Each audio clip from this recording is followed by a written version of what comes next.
할렐루야. 오늘도 우리 청년부 예배 가운데 나오신 여러분 주님의 이름으로 환영합니다. 이 시간 우리 기도함으로 주님 앞에 주의 주신 또 말씀을 듣는 자리 가운데로 더 가까이 나아갈 수 있기를 원합니다. 기도하겠습니다.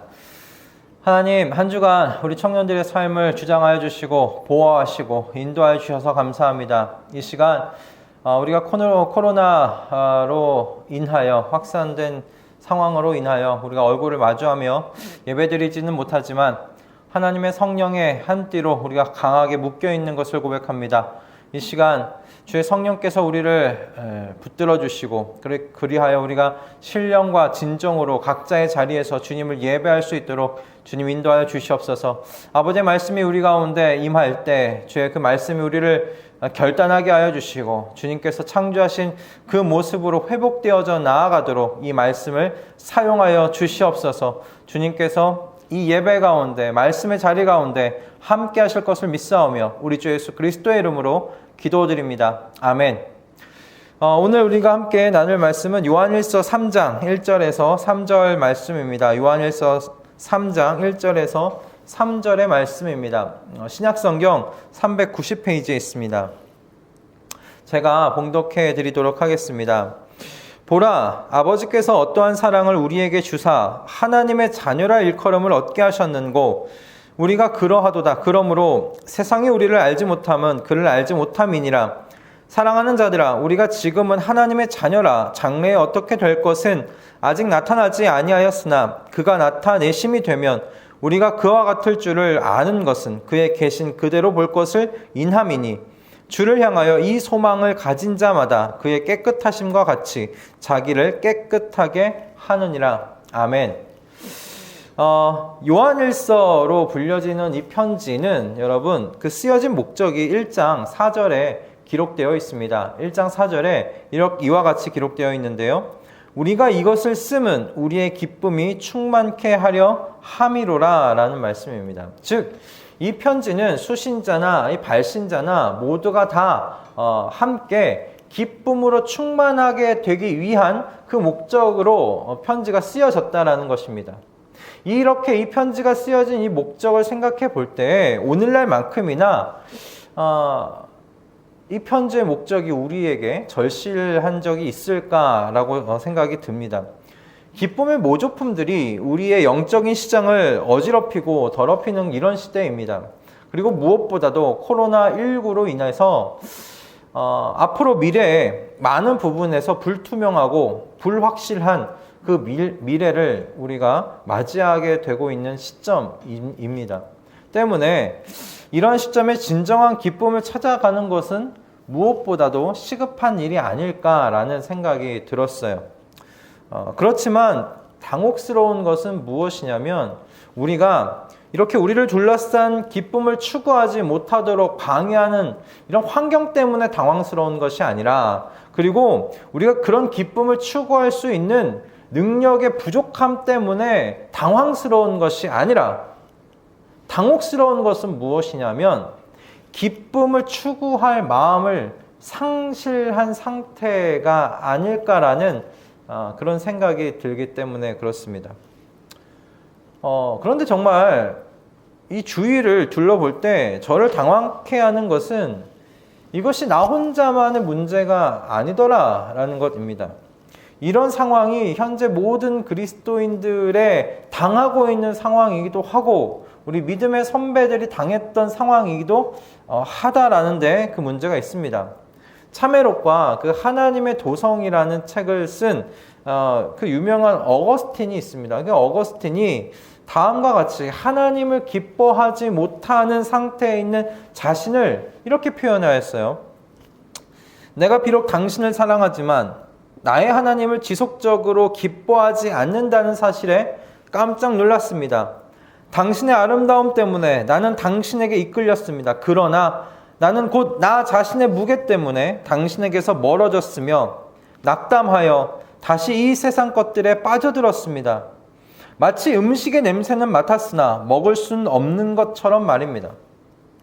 중세 기독교의 기틀을 세웠다고 평가받는 이 위대한 믿음의 선배인 어거스틴도 하나님을 기뻐하지 못하는 자신의 모습에 당황스러워하는 것을 볼 수가 있습니다. 뿐만 아니라 종교개혁의 기치를 높이 치켜들었던 마틴 루터도 하나님을 기뻐하지 못하고 게으름과 방종 가운데 허우적거리고 있는 자신을 위해 기도해 달라고 중보하는 그 편지를 우리는 볼 수가 있습니다. 저는 여러분이 이와 같은 위대한 믿음의 선배들의 이러한 모습을 통해 위로를 받지 않기를 원합니다. 오히려 이들이 어떻게 이 영적인 낙담과 낙심과 허무의 자리에서 다시금 하나님을 충만하게 기뻐하는 자리로 회복하였는지를 궁금해할 수 있기를 바랍니다. 우리는 오늘 사도 요한을 통해서 이 주신 이 말씀을 좀 묵상함으로 말미암아 우리에게 하나님을 향한 이 기쁨의 충만을 어떻게 회복할 것인지를, 그 회복의 길을 여러분 제공받을 수 있기를 원합니다. 또한 아직 그 기쁨의 충만이 무엇인지조차 모르는 분들에게는 오늘 이 말씀이 그 출발점을 제공할 수 있기를 원합니다. 바라기는 이 말씀을 통해 그리스도인의 기쁨의 원천이 어딘지를 확인하고, 그리고 그 원천으로부터 영원토록 샘솟는 기쁨의 샘을 사수하기 위해 애쓰는 저와 여러분이 되길 원하고 우리 모두의 삶이 되기를 바랍니다. 그래서 저도 여러분도 모든 상황 속에서 기쁨을 잃지 않는, 세상이 이해하지 못하는 삶을 살다가 다시 만날 수 있기를 소망해 봅니다. 오늘 이 시간이 본문을 가지고 우리가 3가지 정도 함께 생각을 나눌 터인데, 우리 함께 주님께서 주신 은혜 가운데로 나아가기를 원합니다. 첫째로, 하나님을 기뻐할 수 없을 때 여러분, 우리의 출생을 묵상할 수 있기를 원해요. 여러분의 출생을 묵상하세요. 그러니까 이 출생을 묵상한다는 것이 무엇인가? 여러분의 영적인 출생을 의미합니다. 말씀은 저와 여러분이 누구인지를 물을 때면 이 말씀은 이렇게 이야기합니다. 여러분이 하나님의 자녀가 된 사람들이라고 그렇게 말하고 있습니다. 자녀는 여러분 출생의 과정을 거친 사람들을 자녀라고 이야기를 하는 것이죠.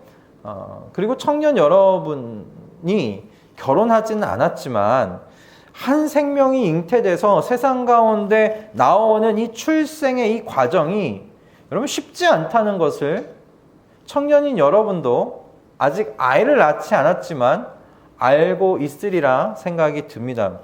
한 생명이 잉태되고 어떤 한 부모의 자녀로 여러분 출생하기까지 부모는 참 많은 힘듦의 과정을 거치게 되어 있습니다.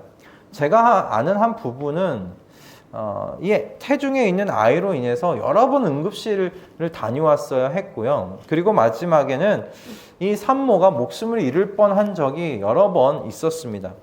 근데 그럴 때마다 그렇게 힘든데 그 아이를 포기하면 어떻겠느냐고 권유하는 주변에 이런 권유를 끝까지 물리치고 아들을 포기하지 않았어요. 그래서 마침내 아들을 낳았죠. 그리고 그 아들을 사랑으로 지금도 잘 기르고 있습니다. 한 생명이 잉태되어 세상 가운데 나오는 이 일은 여러분 큰 희생과 이 큰 사랑이 없이는 이루어지지 않는 것입니다. 이것은 하나님께서 이 세상 가운데 두신 원리와 이치가 아닐까, 전 그렇게 생각해요. 그리고 하나님이 세상에 그와 같은 원리와 이치를 주셨듯이 그 이치대로 하나님께서도 저와 여러분을 하나님의 자녀로 출생하시는 그 과정 속에 큰 아픔을 겪으셔야 했다는 것을 저와 여러분 모두가 잘 알고 있는 바입니다. 저와 여러분은 그냥 우연하게 하나님의 자녀로 일컬음을 받게 된 사람들이 아닙니다. 성자 하나님께서 사람의 몸을 입으시고 이 땅 가운데 오셔야 했고요. 이 성자 하나님께서 자신이 창조하신 사람들로부터 핍박과 조롱과 모든 고초를 당하셔야만 했습니다. 그리고 마침내 이 성자 하나님께서는 자신이 사랑하시는 사람들의 손에 십자가에 못 박혀 죽으셔야만 했습니다. 하나님께서 저와 여러분을 자녀로 삼으시기 위해서, 자녀로 출생케 하기 위하셔서 이 큰 사랑과 은혜를 베푸셨다는 것입니다. 저와 여러분이 이런 사랑을, 이런 은혜를 받을 만한 자격과 어떤 품위를 가진 사람들이라면 그래요. 감사한 일이죠. 그러나 머리로는 이해가 될 것 같습니다. 그래, 나 이 은혜와 이 사랑을 받을 만하지 뭐. 그런데 사도 바울이 에베소서 2장 3절에서 하나님께서 이와 같은 지극한 사랑과 은혜를 베푸신 당시에 우리의 상태가 어떠했는지를 에베소서 2장 3절에서 이렇게 이야기를 합니다. 전에는 우리도 다 그 가운데서 우리 육체의 욕심을 따라 지내며 육체와 마음에 원하는 것을 하여 다른 이들과 같이 본질상 진노의 자녀이었더니 라고 기록되어 있습니다. 말씀은 저와 여러분의 과거에 대해서 분명코 이렇게 이야기합니다. 너희는 진노 유발자다 라고 말합니다. 너희는 진노 유발자다. 그런데 이해할 수 없는 큰 사랑을 하나님께서 베푸셔서 허물이 많은 우리로 하나님의 자녀가 되게 하셨다라고 이야기를 하는 거예요. 하나님의 자녀로 다시금 출생케 하셨다라고 말하고 있는 겁니다. 그래서 1절에서 사도 요한은 그리스도인이란 이처럼 이로 말로 형용할 수 없는 우리의 이성의 사고를 훨씬 뛰어넘는 이 사랑에 의해서 출생한 사람이라고 말하고 있는 거예요. 보라, 아버지께서 어떠한 사랑을 우리에게 주사 하나님의 자녀라 일컬음을 얻게 하셨는고 라는 거예요. 어떠한 사랑을 주시사 우리로 하여금 하나님의 자녀라 일컬음을 얻게 하셨는가 말이다. 우리가 그래서 뒤에 이야기해요. 우리가 그러하도다. 이것이 우리다. 이와 같은 큰 사랑으로 출생한 사람이 바로 우리다. 전 우주가 진동할 만큼 큰 사랑과 은혜로 인해 새롭게 출생한 사람, 그래서 하나님의 자녀라 불리는 사람, 그것이 바로 너와 나다. 너희와 나다라고 이야기하고 있는 것입니다. 여러분, 이 출생의 사실을 잠잠히 묵상해 보십시오. 여러분이 진정으로 그리스도인이라면, 진정으로 하나님으로부터 말미암아 출생한 사람들이라면, 하나님의 크신 은혜와 사랑으로 말미암아 출생한 사람들이라면, 이것을 묵상할 때 마음 가운데, 우리의 심령 가운데 감사와 찬양과 기쁨이 샘솟지 않을 수 없다는 것이에요. 넘치는 기쁨으로 우리의 마음이 금세 회복될 것이라는 것입니다. 이와 같은 우리를 세상은 이해하지 못할 거예요. 이해하지 못하여도 여러분, 그래서 실망하지 마십시오. 세상의 반응으로 인해 낙심하지 마십시오. 세상은 우리를 알지 못하는 것이 당연하다라고 사도 요한이 이야기를 하고 있습니다. 1절 하반절이죠. 그러므로 세상이 우리를 알지 못함은 그를 알지 못함이니라 라고 되어 있어요. 세상은 점점 발달하고 있죠. 그래서 빅데이터라고도 이야기합니다. 우리의 모든 데이터, 우리가 검색하고 그리고 뭘 사고 하는 이 모든 그 데이터를 수집해서 우리의 취향과 관심사까지 정확하게 알아서 우리 각자에게 맞는 맞춤 서비스를 제공해 나아가는 시점에까지 지금 다다르고 있습니다. 그런 의미에서 세상이 전하는 메시지는 뭡니까? 나는 너를 잘 알아 라는 거예요. 나는 너가 지난 여름에 뭘 샀는지 알아. 지난 여름에 어디를 갔는지 알아. 그래서 너가 어떤 취향을 가지고 있는지 알아 라고 말하고 있는 것이 세상 아닙니까? 어쩌면 가끔 이렇게 놀라기도 해요. 나보다 나를 더 잘 아는 것 같은데, 나보다 더 내 취향을 더 잘 알고 있는 것 같은데 라고 놀라기도 하더라는 겁니다. 그렇습니다. 세상은 여러분 우리의 육적인 신분과 그 취향과 관심사에 대해서는 정확하게 압니다. 그러나 이 세상은 우리가 얻은 영적인 신분에 대해서는 절대 알 수 없습니다. 우리가 얻은 영적 신분에 대해서는 모릅니다. 온 천하 만물을 창조하시고 운행하시며 주관하시는 하나님의 이루 말로 다 할 수 없는 이 사랑, 그리고 그 은혜로 새롭게 출생한 그분의 자녀로 불리움을 받게 된 우리의 신분에 대해선 세상은 절대 모르더라는 거예요. 그러므로 세상은 우리의 생각을 이해하지 못합니다. 우리의 판단을 의아해야 합니다. 우리의 모든 행동에 대하여 왜 그렇게 행동하는 거야? 라고 의구심을 표명합니다. 세상은 우리의 영적인 아버지를 부정하고 부인하고 있기 때문에 세상은 그 아버지로 말미암아 출생한 자녀들을 알지 못하는 거예요. 아버지를 모르니 자녀들을 알 수 없지요. 아버지의 성품을 모르니 자녀가 그 성품을 닮아가는 그 이유와 목적과 행동의 그 목적을 알지 못하는 겁니다. 그러니 여러분 사도 요한이 이야기하는 거예요. 그와 같은 세상의 반응으로 인해 낙심하지 말아라 라는 거예요. 그로 인해 마음의 기쁨을 놓치지 말아라 라고 말하고 있는 겁니다. 우리의 정직을 세상이 알아주지 않으며 우리의 성실에 대하여 세상이 올바른 보상을 주지 않을지라도, 그리고 우리의 모든 행동에 대한 동기를 오해할지라도 슬퍼하거나 낙심하지 말 것을 이야기하는 거예요. 오히려 그때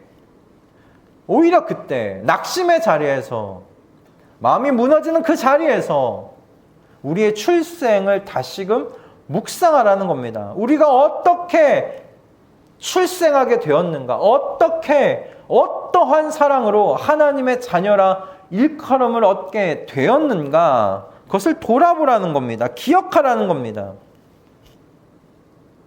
하나님의 지극하신 사랑과 그 은혜로 새롭게 태어난 나라는 사실, 나를 낳기 위해, 여러분을 낳으시기 위해 하늘의 아버지께서 어떤 희생을 치르셨는지를 기억하며 그 온 우주 만물이 진동하며 의아해하는 이 큰 사랑으로 출생한 사람됨을, 여러분, 그것이 나임을 똑똑히 바라보실 수 있기를 바랍니다.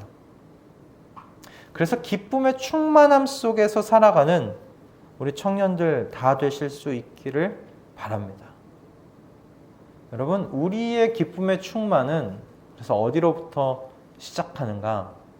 내가 어떠한 사랑을 받고 출생한 사람인가? 그리고 지금도 그 어떠한 사랑과 관심 속에 살아가고 있는 사람인가? 그 출생, 그 시작을 묵상함으로 여러분, 우리에게는 넘치도록 그 사랑이 주는 기쁨 가운데 거할 수 있다는 것을 여러분 기억할 수 있기를 원합니다. 사랑으로부터 시작된 우리의 출생을 늘 묵상하심으로 기쁨을 지켜 나아가시는, 기쁨의 충만함으로 나아가시는 저와 여러분 다 되기를 바랍니다. 두 번째로, 여러분, 하나님을 기뻐할 수 없을 때 여러분에게 약속된 그 미래를 깊이 생각하실 수 있길 바라요. 오늘 본문 2절에서 여러분들이 주목해야 할 단어가 있습니다. 바로 지금과 아직이라는 단어예요. 2절에는 우리가 지금은 하나님의 자녀라, 그리고 이어서 무엇이라고 기록되어 있습니까? 장래에 어떻게 될 것은 아직 나타나지 아니하였느니라 라고 되어 있어요. 그러니까 지금 여러분의 모습이 영원토록 여러분의 모습이 아니라고 이야기를 하고 있는 겁니다. 사도 요한은 장래에 어떤 모습으로 어떻게 될런지는 모르지만 분명하게 영광스러운 모습으로 우리의 눈으로 영광스러운 모습을 눈으로 보는 것 같이 그렇게 사도 요한이 이야기를 하고 있습니다. 아마도 이 편지를 쓰는 그의 마음 안에는 그 변화산에서 영광스러운 모습으로 변화하신 예수님을 기억 떠올리는 것은 아닐까 생각이 들어요. 모세와 엘리야와 함께 변화하신 영광스러운 모습으로 뭔가 천상의 회의를 주관하시는 그 예수님의 모습이 이 말씀을 기록하면서 마음 가운데 떠오른 것은 아닐까 생각이 들었습니다.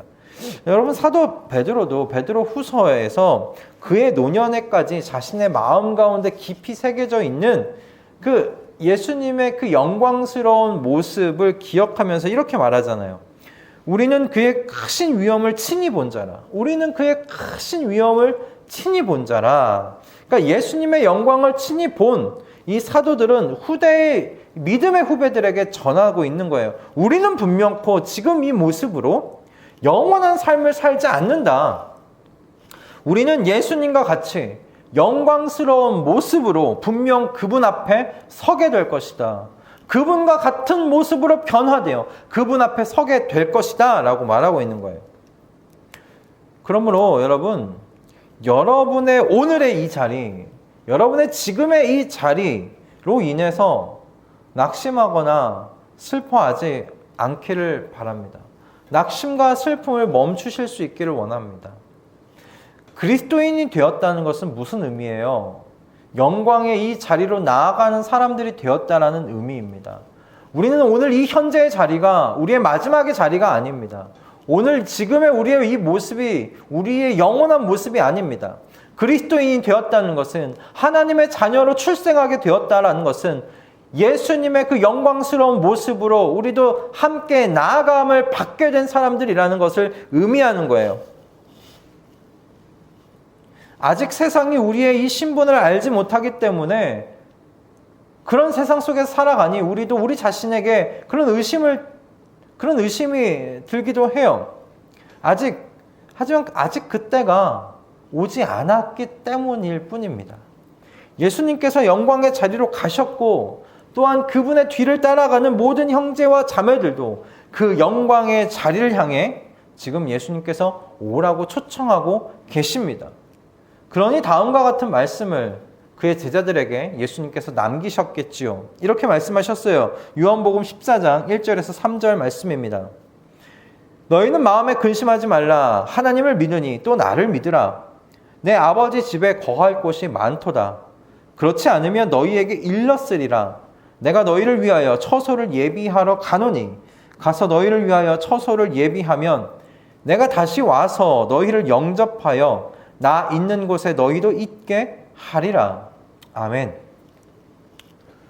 즉 하나님의 크신 사랑과 은혜로 말미암아 하나님의 자녀로 출생을 여러분 확신하는 것을 빼놓을 수 없는 것처럼 우리에게 장차 주어질 영광의 자리가 있다는 것, 그리고 우리는 그 자리로 나아가고 있다는 것을 여러분 확신할 수 있기를 바랍니다. 여러분, 이 두 가지는 변하지 않는 진리입니다. 이 두 가지 이 변하지 않는 진리를 여러분 굳게 붙잡으십시오. 그리고 묵상하실 수 있기를 바랍니다. 우리가 이곳에 사는 동안 여러분 비참과 슬픔을 당하지 않는다면, 경험하지 않는다면 얼마나 좋겠습니까? 그러나 하늘 아버지의 지극하신 사랑과 그분의 선하신 섭리 가운데서 우리는 슬픔을 마주하게 됩니다. 우리를 당황케 만드는 상황을 경험하게 됩니다. 그렇게 인생 중에 비참함을 경험하게 됩니다. 그런데요, 여러분, 그 비참과 비천의 자리에서 나의 출생과 나의 약속된 영광을 묵상해 보십시오. 그러면 놀랍게도 여러분 그 슬픔의 자리, 비참의 자리가 기쁨의 자리로 변화되는 것을 보게 될 것입니다. 여러분의 그 슬픔의 자리가 찬송의 자리로 변화되는 것을 여러분 경험하시게 될 것입니다. 세상은 이런 우리를 이해하지 못할런지는 모르겠지만 여러분, 하늘에 계신 우리 아버지께서는 그 슬픔과 비천의 자리에서 오히려 기쁨과 찬송으로 반응하는 저와 여러분의 삶을 통해서 영광 받으실 줄로 믿습니다. 그리고 그분께서 우리를 영광되게 하실 것을 믿습니다. 그러니 오늘 이곳에서 저와 여러분에게 준비된 영광을 묵상하심으로 여러분의 마음을 기쁨의 충만함으로 만들어 가시는 여러분의 인생 되어지기를, 여러분의 삶이 되어지기를 축복하고 바랍니다. 여러분, 우리는 이곳이 마지막이 아닙니다. 이 자리가 마지막이 아닙니다. 이 모습이 우리의 끝이 아닙니다. 우리에게는 영광의 자리가 준비되어져 있고 그 영광의 자리로 나아가는 사람들입니다. 그것을 위해서 하나님께서 지극하신 사랑과 은혜로 크신 희생을 치러 가시면서 우리를 낳으신 겁니다. 저와 여러분을 낳으신 겁니다. 그러니 이 자리가 끝이 아님을 기억하며 낙심하지 마시고 눈물을 이제는 멈추시고 여러분 기쁨의 자리로 나아가실 수 있기를 바랍니다. 영광의 자리를 묵상하며 그 영광의 자리를 소망하며 여러분의 심령을 기쁨으로 채워 나아가시는 저 여러분 다 되실 수 있기를 주님의 이름으로 축원드립니다. 마지막으로 여러분, 하나님을 기뻐할 수 없을 때 거룩을 위해 싸우십시오. 거룩을 위해 싸우십시오. 이 말이 이 말이 좀 이해가 안 될런지 모르겠습니다. 낙심되고 하나님을 기뻐할 수 없다는 건 힘이 빠져 있는 상태고 모든 것이 무너져서 마음까지 무너져 있는 상태일 수 있는데 이럴 때 오히려 거룩을 위해 싸우라니요. 그렇게 물을 수 있을 것 같아요. 그러나 3절에서 사도 요한은 하나님의 깨끗하심과 같이 자기를 깨끗하게 하라고 권면합니다. 거룩하라고 말하고 있는 거예요. 여러분의 현재를 거룩의 옷으로 입히시라고 지금 말하고 있는 겁니다. 주를 향하여 이 소망을 가진 자마다, 이 소망이 무엇입니까? 우리가 영광의 자리가 있다는 사실, 우리가 영광의 자리로 나아가고 있다는 사실을 믿는 사람들마다, 그 같은 소망을 붙잡고 있는 사람들마다 지금 무엇을 말하고 있어요? 그의 깨끗하심과 같이 자기를 깨끗하게 하느니라. 그런 소망을 갖고 있는 사람들에게 나타나는 것이 무엇인가? 거룩을 위해 싸운다라는 거예요. 하나님 아버지가 깨끗하신 것과 같이 나도 깨끗하게 되기를 원하여 오늘도 이 거룩을 위해 싸우는 사람이 되더라라는 것입니다. 여러분, 가끔 이 거룩과 이 기쁨을 물과 기름같이 생각하시는 성도님들이 계세요. 거룩을 여러분 다른 종교의 고행과 같이 생각하기 때문에 그런 거예요. 도덕적이고 윤리적인 삶을 위해 절제하는 그런 여러분 그런 고행의 기쁨이 어울리지 않아 보이죠. 당연히 어울리지 않습니다. 그래서 거룩의 길은 고행의 길이고 침묵의 길이고 땀과 눈물로 점철된 길처럼 생각할 때가 있습니다. 그러나 여러분, 이런 이미지는 우리의 정체성을 건강하게 이해하지 못한 데서 온 것입니다. 오히려 거룩의 길은 여러분 하나님 자녀의 마음을 기쁨으로 충만하게 만듭니다. 우리의 낙심과 여러분 좌절의 자리가 특별한 경우를 제외하고는 죄와 연결되어 있다는 것을 인정하지 않으십니까?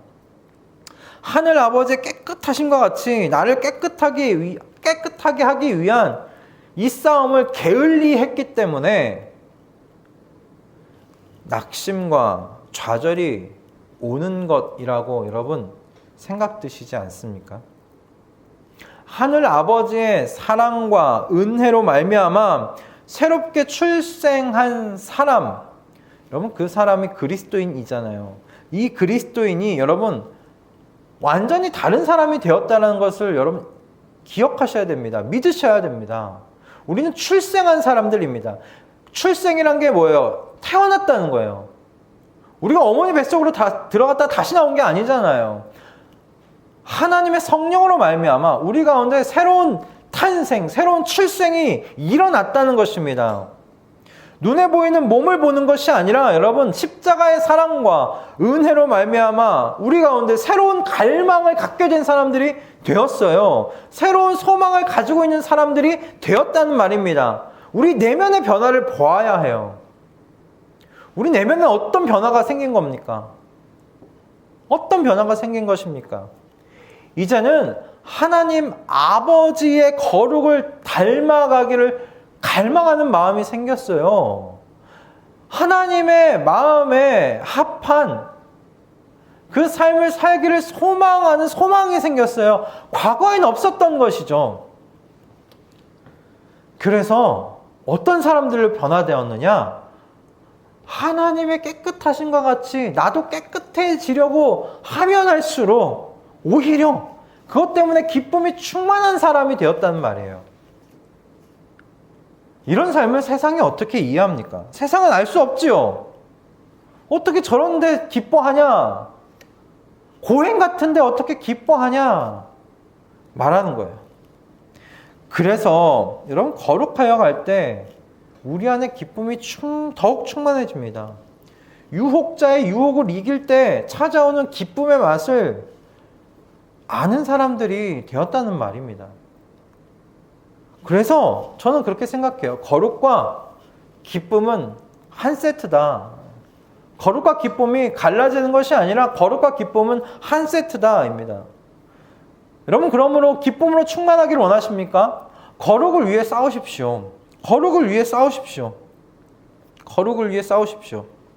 여러분 하나님의 깨끗하심과 같이 여러분 자신도 여러분 깨끗하게 하기 위하여 노력하십시오.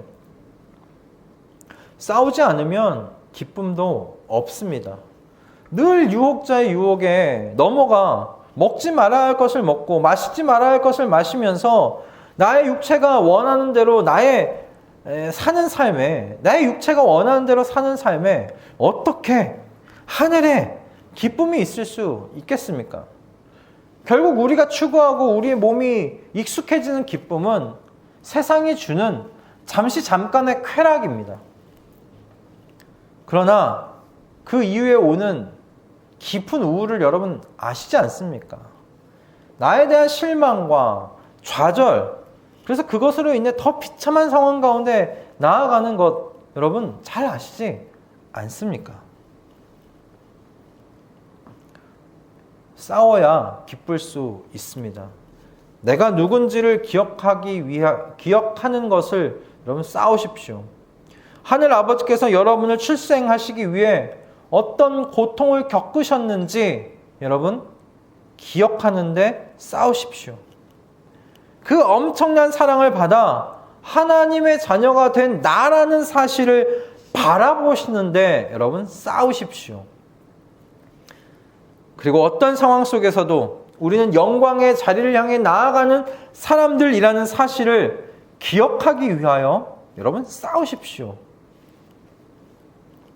마지막으로 이런 사람들이기에 하나님 아버지의 깨끗하심과 같이 나도 깨끗하기 위해 싸우는 사람들 되시기를 바랍니다. 여러분 기쁨은 그저 사과나무 아래에서 열매가 언제 떨어지나 하고 입만 벌리고 있는 사람에게 찾아오지 않습니다. 기쁨은 거룩을 위해 싸우는 사람들에게 주어지는 것임을 여러분 명심할 수 있기를 바랍니다. 말씀을 정리하겠습니다. 여러분 사도 요한이 이 편지를 쓰는 이유는 1장 4절에 기록된 대로 우리의 기쁨이 충만하게 하려는 데 있었습니다. 여기서 말하는 우리는 발신자인 사도 요한과 수신자인 그리스도인의 모든 공동체의 사람들이죠. 그래서 편지를 쓰는 자나 받는 자나 모두가 다 그리스도의 기쁨으로 충만하기를 바라는 것이 사도 요한의 그 소원이고 바람이었습니다. 그래서 오늘 우리는 이 본문을 가지고 생각해 본 것입니다. 하나님을 기뻐할 수 없을 때 우리는 어떻게 기쁨을 회복해 나아갈 수 있는가? 기쁨이 충만해지기를 원하면서 썼던 이 편지의 내용이라면 우리가 하나님을 기뻐할 수 없을 때 그 기쁨을 회복해 만드는 비결이, 방법이 적혀 있지 않겠는가 생각이 들었고, 우리가 그것을 세 가지로 나누어서 함께 나누었습니다. 첫 번째는 무엇이었습니까? 나의 출생을 깊이 묵상해야 한다라는 것이었어요. 그리스도의 출생은 우연히 일어난 것이 아닙니다. 하늘 아버지께서 놀라우신 사랑과 크신 은혜로 말미암아 그분께서 우리의 이성으로 생각할 수 없는 희생을 치르셨습니다. 우리의 출생에 하나님께서는 아픔과 슬픔과 눈물을 겪으셔야 했습니다. 하나님 아버지께서 그렇게 우리를 자녀로 삼으시기 위해 어떤 사랑을 베푸셨는지 우리 모두가 아는 바입니다. 바로 이것을 여러분 묵상하십시오. 내가 어떤 사랑으로 출생한 사람인가? 어떤 희생으로 출생한 사람인가? 그리고 그 사랑을 나는 지금도 받고 누리고 있다는 사실을 여러분 기억하실 수 있기를 바랍니다. 바라볼 수 있기를 바랍니다. 그러나 그런 사랑을 받고 있는데 내 형편이 지금 너무 초라해요. 내 상황이 너무나 절박해요. 그럼 그러한 자리에서 두 번째로 생각하십시오. 나는 이 자리가 마지막이 아니다. 이 비참함이 내 마지막의 모습이 아니다. 우리는 어디를 향해 나아가는가? 영광을 향하여 나아가는 사람들이 되었다라는 것입니다. 우리는 지금 하나님의 자녀입니다. 그리고 우리는 장래에 어떻게 변화될지는 모르오나 우리에게 보여주신 예수님의 영광스러운 모습으로 우리도 함께 변화되어 우리가 귀로만 듣는 것이 아니라 이젠 두 눈으로 그분을 뵙게 될 것이라는 것입니다. 이 소망으로 여러분 자신을 묶으십시오. 그래서 세상이 줄 수 없는 다른 차원의 기쁨의 충만을 누리시는 여러분 되시기를 바랍니다. 그리고 마지막으로 기쁨의 충만을 우리가 누리고 경험하기 위해서는 거룩을 위해 싸워야 한다라고 이야기했습니다. 그 이유가 무엇입니까? 우리가 하나님의 은혜와 사랑으로 말미암아 출생한 새로운 사람 되었기 때문입니다.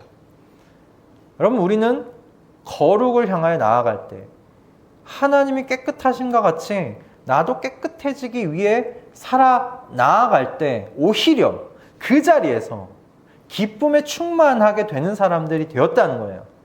다른 존재가 된 겁니다. 다른 존재가 되었어요. 이 마음의 다른 상태가 되는 것입니다. 거룩과 그래서 기쁨은 한 세트라는 사실을 여러분 기억하실 수 있기를 바랍니다. 거룩하기 위해 싸우지 않으면 기쁨도 우리 안에 존재하지 않습니다. 우린 잠깐 세상의 방식대로 기쁠 수 있어요. 세상의 방식대로 쾌락을 경험할 수 있어요. 그러나 그 뒤에 후폭풍처럼 몰려오는 여러분 그 슬픔과 그 우울과 그 허물을 여러분 더 이상은 그 자리를 피할 수 있었으면 좋겠습니다. 여러분 영원한 기쁨, 아무런 후폭풍이 없는 그런 영원한 그 기쁨의 충만 가운데 여러분이 나아가실 수 있기를 바라고 또 바랍니다. 유혹자의 유혹에 여러분의 몸과 마음을 넘겨주지 마십시다.